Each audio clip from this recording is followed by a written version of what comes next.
All praises to Yahweh Shami Shai.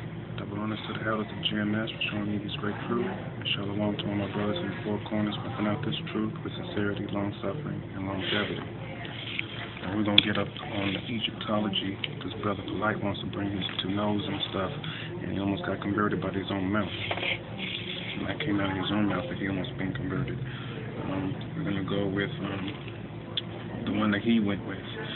Deuteronomy chapter 23, verse 7. Thou shalt not abhor an Edomite, for he is thy brother. Thou shalt not abhor an Egyptian, because thou wast a stranger in his land.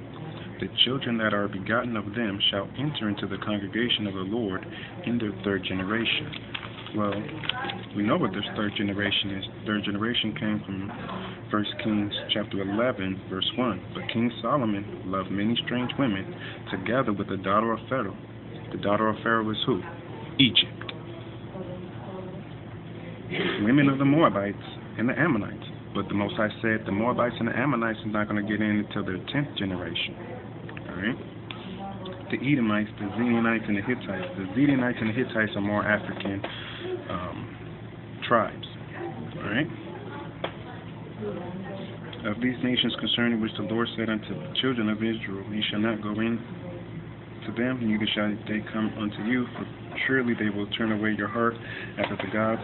Solomon clave to these in love, and he had 700 wives, princesses, and 300 concubines, and his wives, not his concubines, but his wives turned away his heart. Alright? So when did Esau come in? They came in when Solomon went into the Edomite women. When did the Africans come in? When Solomon went into the Pharaoh's women. That's when you guys came in. That's why we don't abhor an Edomite just because you have white skin. I'm not supposed to hate you. Because you might actually be an Israelite, just the wrong skin tone. But we are as the sign of the sea, so we don't go by skin tones. We go by what comes out your mouth. But no man has control over the tongue, nor the spirit to retain it. Okay. So now let's go to Isaiah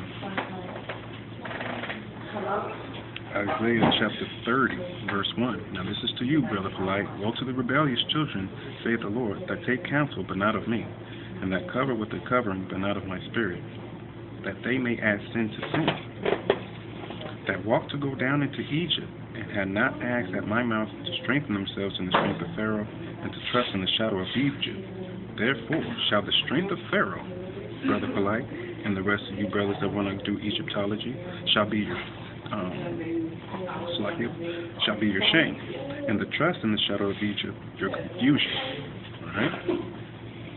Now why is it your confusion? Because it didn't even help the Egyptians. The people that's in Egypt right now are not even Egyptians. So you want us to go back to a place where the natives are no longer there. The real Egyptians are no longer in Egypt. So why are you trying to bring people back to Egypt? And did it profit the Egyptians against Israel? No.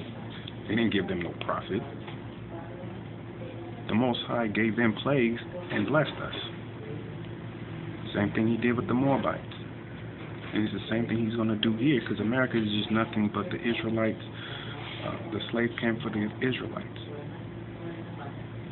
Right? The Native Americans, those are brothers, they're Israelites. The Latins, as long as they're not Spaniards coming from Spain or Portuguese coming from Portugal, if they speak that language and they were here, they probably more than likely they're our brothers.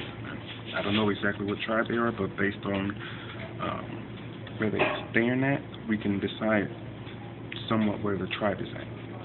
If you're claiming Puerto Rican, then you're actually from the tribe Ephraim. In the ancient Hebrew tongue, it's Aparim. Aparim is the tribe you're from. Like me, I'm a Jew. I'm from Judah.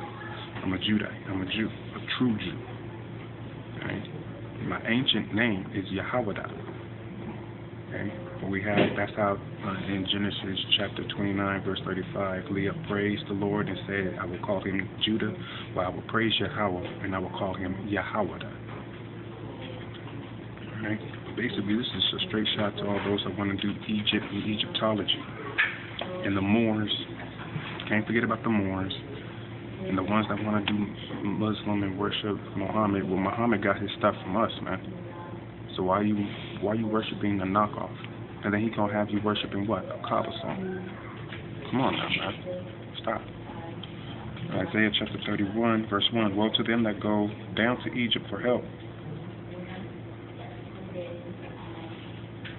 and stay on horses, and trust in chariots, because they are many, and in horsemen, because they are very strong. But they look not unto the Holy One of Israel, neither seek the Lord. Now, what's the horses? Horses could be your cars. Most people trust in cars. They don't walk anywhere, man. And your chariots is what? Your tanks, your military vehicles,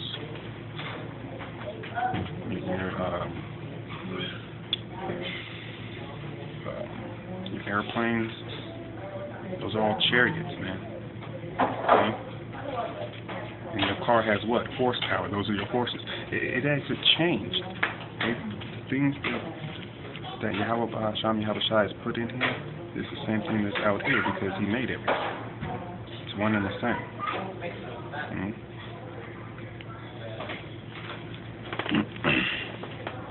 So all those that want to go into the Egyptology, I have another verse for you. It's Isaiah chapter 30, verse 7. For the Egyptians shall help in vain, and to no purpose. Therefore have I cried concerning this. Their strength is to sit still.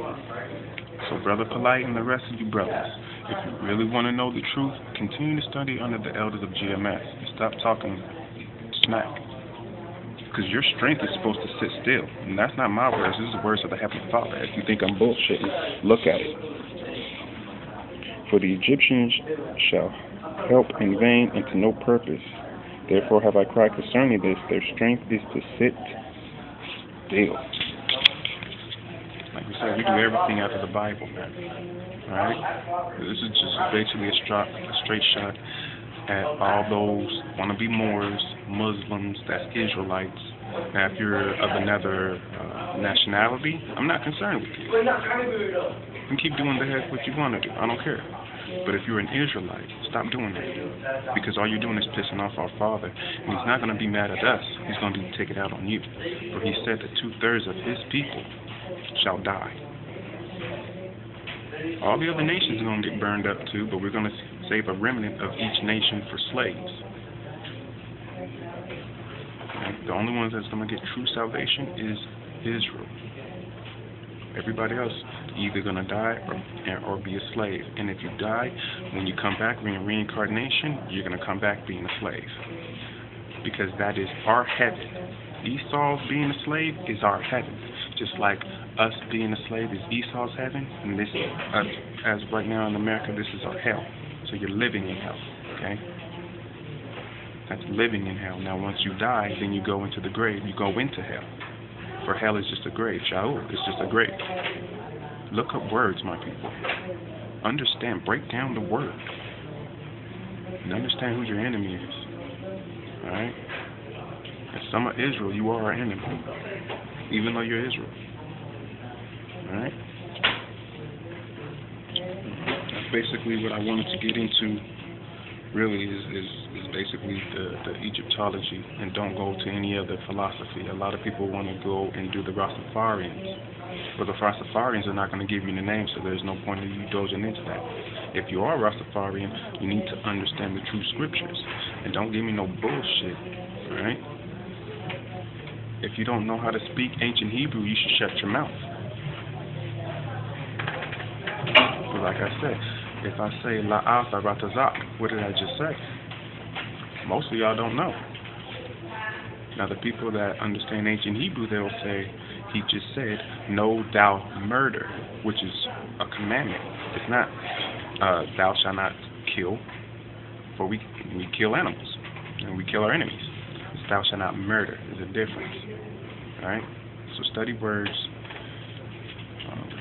keep going to the elders, and keep pumping out the truth, sincerity, long-suffering, and longevity. Shalom.